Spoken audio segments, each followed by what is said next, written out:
Hello and welcome everyone. Myself Bhagyashree. Today we are going to discuss how to study paper number 17, that is CFR, Corporate Financial Reporting. So first of all हम लोग ये जो weightage दिया हुआ है वो हम लोग डिस्कस करेंगे. इधर हम लोग को 5 सेक्शन दिया हुआ है, that is A, B, C, D and E.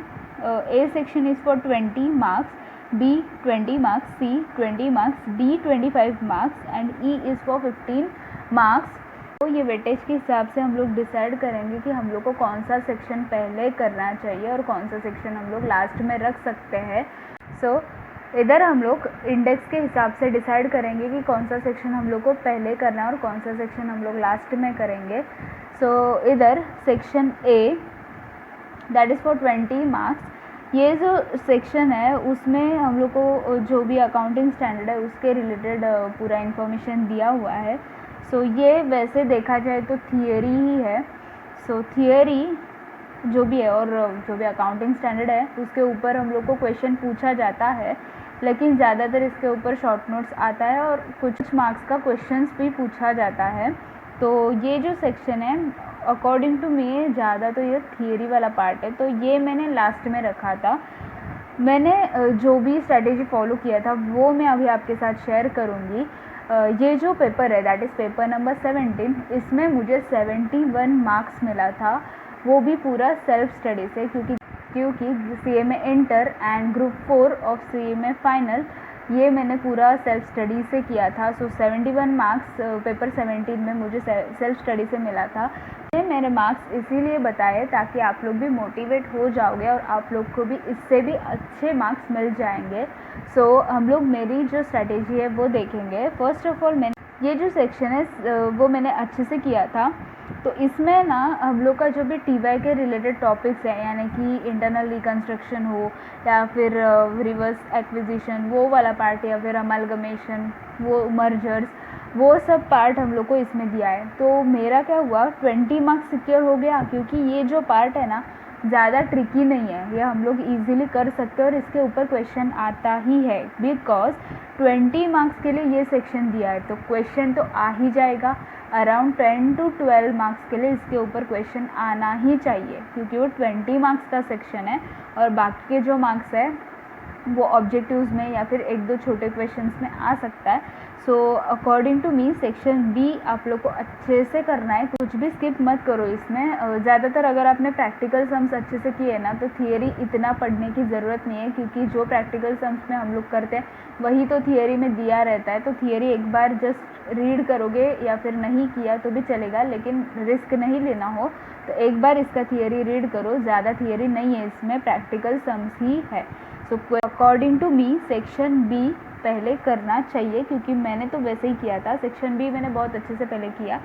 उसके बाद मैंने सेक्शन ए को भी लास्ट में रखा और सेक्शन सी जो है यानी कि कंसोलिडेटेड फाइनेंशियल स्टेटमेंट, ये तो वेरी वेरी इम्पॉर्टेंट है from the exam point of view. लेकिन इसका प्रॉब्लम ये है कि ये है ना बहुत कंफ्यूजिंग टॉपिक है. इसमें जो भी हम लोग को कैलकुलेट करना रहता है that is holding company, subsidiary company का जो भी पार्ट रहता है, उसका जो भी फाइनेंशियल स्टेटमेंट्स बनाने का रहता है, उसमें ना जो भी हम लोग डिस्ट्रीब्यूशन करते हैं दोनों कंपनीज के बीच में, वो जो रेशोज़ हम लोग को फाइंड आउट करना रहता है, प्रपोर्शंस या फिर कौन सा प्रॉफिट हम लोग को लेना है, माइनॉरिटी इंटरेस्ट, वो सारे जो कॉन्सेप्ट्स हैं ना वो कंफ्यूजिंग है. तो मैंने क्या सोचा कि 20 मार्क्स के लिए इतना क्यों करें ना. अगर 20 मार्क्स का पूरा भी स्किप करना चाहेंगे तो भी 80 मार्क्स तो हमारे हाथ में ही रहता है. सो मैंने सोचा कि इसके ऊपर, क्योंकि ना मैंने इसको स्टार्ट किया था पढ़ने के लिए, लेकिन बहुत सारा टाइम चला जा रहा था और समझ में तो कुछ नहीं आ रहा था. कन्फ्यूजन की वजह से ना जो भी किया था वो भूल जा रही थी, तो इसीलिए मैंने इसको लास्ट में रखा. सो इसका 16 मार्क्स का क्वेश्चन कंफर्म आता ही है, क्योंकि पास्ट पेपर्स मैंने देखा था उसमें था. अभी ये जो पेपर हुआ था यानी कि पेपर 17 वाला जो अटेम्प्ट था मेरा वो ऑनलाइन एग्ज़ाम का था. सो फर्स्ट ऑनलाइन एग्ज़ाम था, फिर भी 16 मार्क्स का क्वेश्चन कंसोलिडेटेड फाइनेंशियल स्टेटमेंट के ऊपर आया था. तो मुझे कुछ प्रॉब्लम तो नहीं आया, क्योंकि जो बेसिक्स थे, मतलब कौन सा रेशो निकालना है या फिर हम लोग को कैसे डिस्ट्रीब्यूट करना चाहिए, कौन सा प्रॉफिट लेना है, वो सब है ना जस्ट मैंने रीड किया था। और जो भी स्टार्टिंग के छोटे छोटे सम्स है ना वो मैंने किए थे, तो उसी की वजह से मुझे आइडिया था कि इसमें क्या होता है।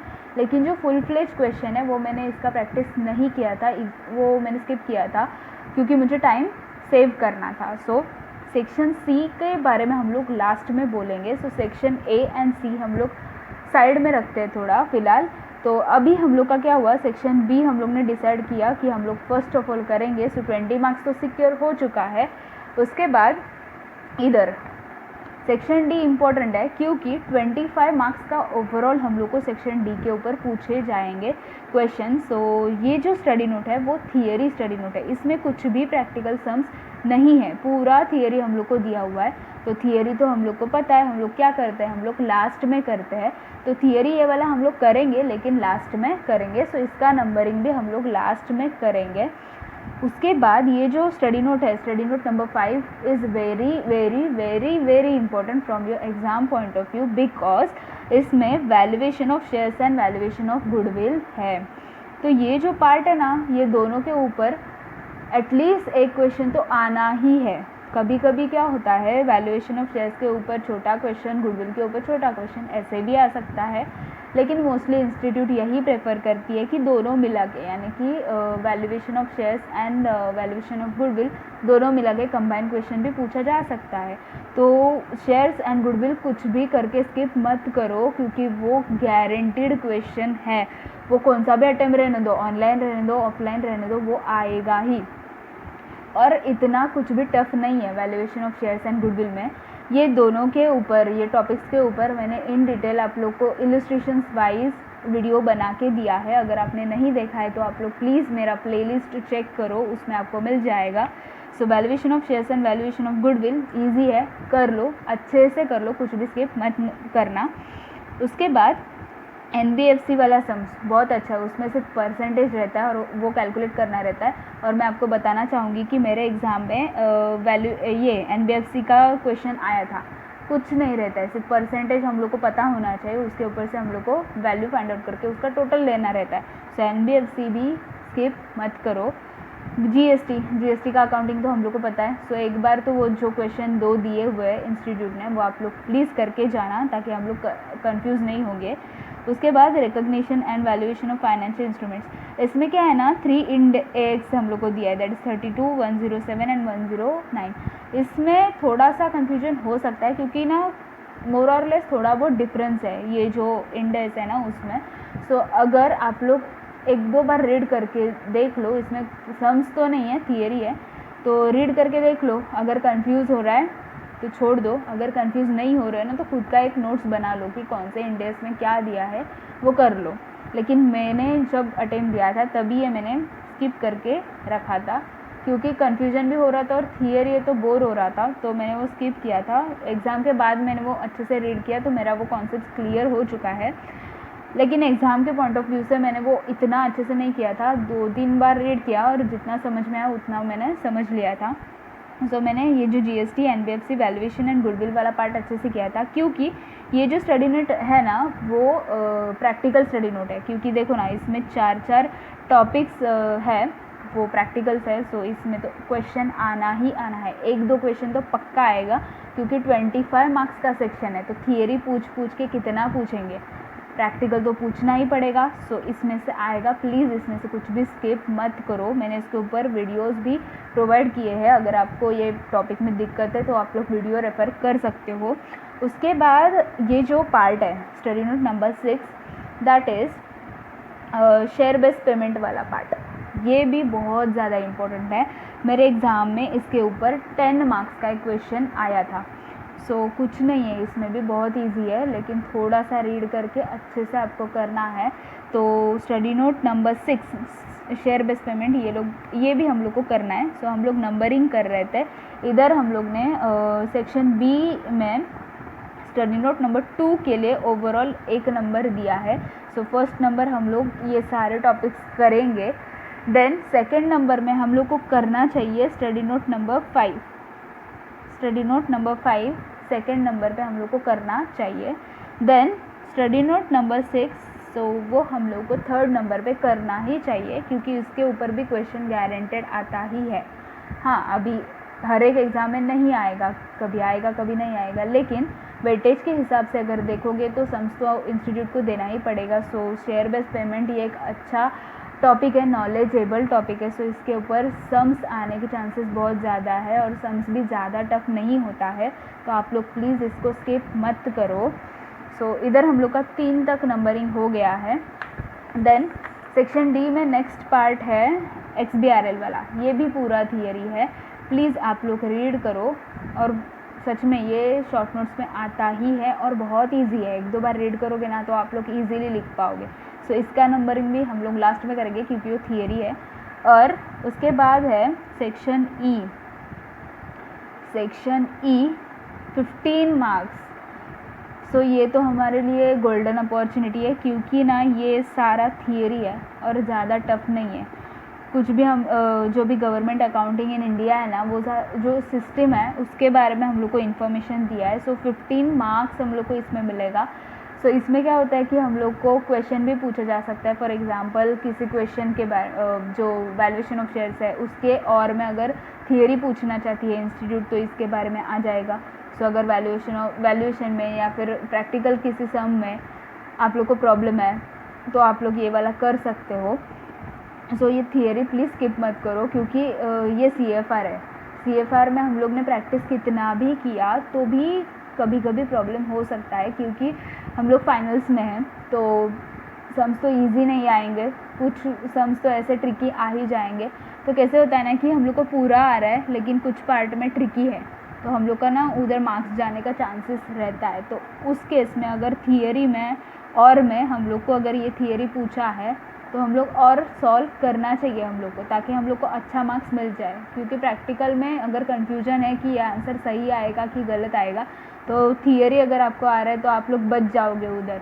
अगर आप लोग ने थियरी किया ही नहीं, प्रैक्टिकल में भी आप लोग को डाउट है कि अरे मेरा ये आंसर सही आएगा कि गलत आएगा, तो उधर आप लोग को रिस्क हो जाएगा। सो इसीलिए मैं आपको बता रही हूँ कि ये थियरी है ना, टफ नहीं है, आप लोग करो, 15 मार्क्स सिक्योर हो जाएगा। सो आप लोग का मार्क्स कितना सिक्योर हो गया हम लोग देखेंगे। इधर हम लोग का 20 मार्क्स सिक्योर हो गया। इधर हम लोग ने स्टडी नोट नंबर 5 और 6 अच्छे से करना है ऐसा डिसाइड किया है। तो इधर ऑन एन एवरेज हम लोग का 15 मार्क्स तो सिक्योर हो गया, उधर का 20, इधर का 15, सो हो गया कितना 35 मार्क्स। सो 35 मार्क्स। उसके बाद इधर सेक्शन ई में 15 मार्क्स हम लोग ने थियरी करने का डिसाइड किया है। सो थियरी में तो फुल मार्क्स नहीं मिलते, ऑन एंड अराउंड हम लोग 10 मार्क्स पकड़ लेते हैं। सो 35 + 10 45 मार्क्स तो सिक्योर हो चुका है। उसके बाद हम लोग ये जो भी नेक्स्ट थियरी वाला पार्ट है वो हम लोग नंबरिंग करेंगे। सो देखो इधर हम लोग का 3rd तक नंबरिंग हो चुका है। इधर हम लोग इसको 4th नंबर देंगे क्योंकि 15 मार्क्स का वेटेज है। उसके बाद XBRL करेंगे 5। उसके बाद sustainable reporting 6। Please XBRL and sustainable reporting के कॉन्सेप्ट मिस मत करो, क्योंकि इसके ऊपर आता ही है question. So XBRL and sustainable easy है, मत करो स्किप, क्योंकि ये प्रैक्टिकल सब्जेक्ट है। CFR प्रैक्टिकल सब्जेक्ट है, लेकिन वो ट्रिकी भी उतना ही है। अगर आप लोग प्रैक्टिकल सम्स के हिसाब से करते रहोगे और थियरी पूरा इग्नोर करोगे तो आप लोग प्रॉब्लम में आ जाओगे। प्रैक्टिकल आपको अच्छे से करना ही है, उसमें नॉलेज भी मिलेगा और मार्क्स भी मिलेगा। लेकिन अगर प्रैक्टिकल सम्स में कुछ भी आपका गड़बड़ हो जाए तो थियरी आपको बचा लेगी। सो थियरी स्किप मत करो। सो इधर हम लोग का 6 नंबरिंग हो गया, मतलब ये जो लास्ट वाला पेज है उसके ऊपर हम लोग का जो 2 स्टडी नोट है, यानी कि स्टडी नोट नंबर 8, 7 वो भी नंबरिंग हो चुका है। इधर स्टडी नोट नंबर 4, 5 और 6 भी हम लोग ने कंसिडर किया। उसके बाद स्टडी नोट नंबर 2 हम लोग का कंसिडर हो गया, यानी कि अभी बचा सेक्शन C 20 मार्क्स का और सेक्शन A 20 मार्क्स का। तो सेक्शन C के बारे में मैंने आपको बता दिया है। अगर आप लोग के पास बहुत टाइम है, बाकी सारा आप लोग का हो चुका है, तब भी आप लोग को सेक्शन C के ऊपर जाना चाहिए, क्योंकि इसमें कैसा है ना, कितना भी पढ़ो कुछ भी करो क्वेश्चन तो सेम नहीं आएगा। जो भी स्टडी मटेरियल में है वैसा तो नहीं आएगा।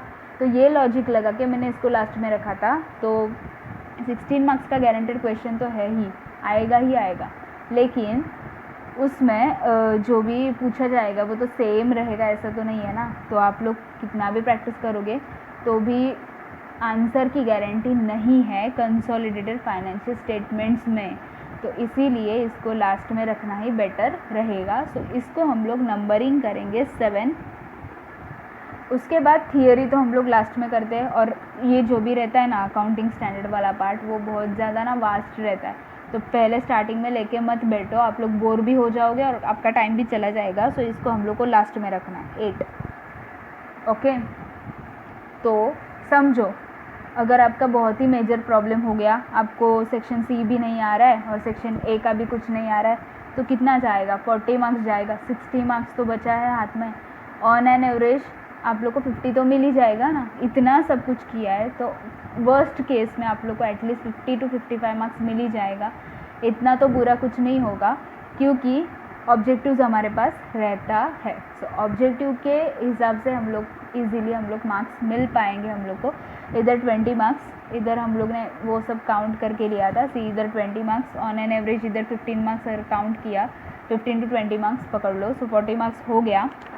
लास्ट में इधर 15 मार्क्स है, सो 40 + 15 55 मार्क्स। उसके बाद ऑब्जेक्टिव में पकड़ लो, अगर आपको 10 मार्क्स मिल गया तो 65 मार्क्स उधर ही मिल गया।